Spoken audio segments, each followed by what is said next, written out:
દાખલા નંબર 4, બે મિત્રોની ઉંમરનો સરવાળો 20 વર્ષ છે. 4 વર્ષ પહેલાં તેમની ઉંમર દર્શાવતી સંખ્યાનો ગુણાકાર વર્ષમાં 48 હતો. શું આ પરિસ્થિતિ શક્ય છે? જો હોય તો તેમની અત્યારની ઉંમર શોધો. ધ્યાન આપો ભાઈ, અહીંયા ગુણાકાર આપેલો છે તે દ્વિઘાત સમીકરણનો દાખલો થયો એટલે એક ચલ x ધારવાનો છે. પહેલી શરત આપણને શું કીધી બોલો કે બે મિત્રોની ઉંમરનો સરવાળો કેટલા વર્ષ છે? 20 વર્ષ. તો પહેલા પ્રથમ મિત્રની ઉંમર ધારી લઈએ x વર્ષ. તો બીજા મિત્રની ઉંમર કેટલી થાય? સરવાળો -x એટલે 20 - x વર્ષ થાય. પછીની શરત આપી છે કે 4 વર્ષ પહેલા. તો બંનેમાંથી 4 વર્ષ શું કરવા પડે? બાદ કરવા પડે. પછી આપી હોય તો ઉમેરવા પડે. પછી આપી હોય તો ઉમેરવા પડે. 4 વર્ષ પહેલા તો એક મિત્રની ઉંમર કેટલી હતી? x. x માંથી 4 બાદ કરો એટલે x - 4. બંને વિજાતીય પદો છે એટલે એનું એ જ રહે. x - 4 લખવાના. 4x છે -4x એવું કઈ લખવાનું નહીં. બીજા મિત્રની ઉંમર, તો બીજા મિત્રની ઉંમર કેટલી હતી? 20 - x. 20 - x માં 4 બાદ કર્યા તો આ બે સંખ્યાઓ છે. આ પ્લસ છે, આ માઈનસ છે એટલે બાદબાકી થાય.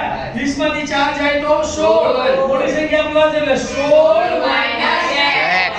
હવે શરત આપી 4 વર્ષ પહેલાની ઉંમરનો ગુણાકાર કેટલો છે? 48. એટલે કે x - 4 અને 16 - x નો ગુણાકાર કેટલો થાય? 48. તો માટે સમીકરણ શું બન્યું બોલો?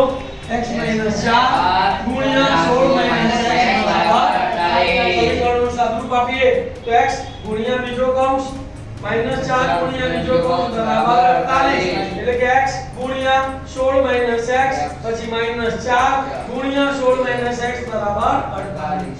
સાદુરૂપ આપતા આપણને આવડે છે x નો ગુણાકાર 16 અને x સાથે કરવાનો, -4 નો ગુણાકાર 16 અને -x સાથે કરવાનો.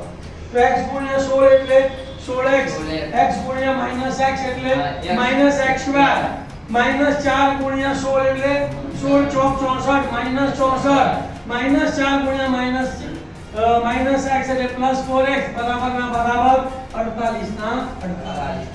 પહેલા x² વાળું પદ લખીએ, પછી x અને પછી સંખ્યા. તો -x², x વાળા 16x છે અને +4x છે. તો 16 ને 4 +20x પછી સંખ્યા -64 વત્તા 48 આ બાજુ આવે તો -48 બરાબર 0. પછી આ બે પદો સજાતીય પદો છે તેના સરવાળા બાદબાકી કરવા પડે. તો -x² ના -x² +20x ના +20x બે ઋણ સંખ્યાનો સરવાળો થાય એટલે નિશાની ઋણ. તો 8 ને 4 12 નો બગડો વધી પડી 1, 6 ને 1 7, 7 ને 4 11 તો -112 બરાબર 0. પહેલું પદ હંમેશા કેવું જોઈએ? પ્લસ. તો બધી નિશાનીઓ બદલી કાઢીશું. તો -x² ને બદલે +x², +20x ને બદલે -20x, -112 ને બદલે +112 બરાબર 0. હવે ઉકેલ શક્ય છે કે નહીં એ આપણે પહેલા કીધું છે ચેક કરવાનું. તો અહીંયા આપણે એનો વિવેચક શોધીશું. વિવેચક ધન આવે તો ઉકેલ શક્ય છે, વિવેચક 0 આવે તો ઉકેલ શક્ય છે અને વિવેચક ઋણ સંખ્યા આવે તો ઉકેલ શક્ય નથી. તો સમીકરણને આપણે x² + bx + c = 0 સાથે સરખાવીએ. અહીંયા કંઈ નથી આપ્યું એટલે a બરાબર 1, b બરાબર અહીંયા -20 અને c બરાબર 112. વિવેચકનું સૂત્ર લખીએ તો વિવેચક પર b² - 4ac, b² - 4ac બરાબર શું થશે બોલો?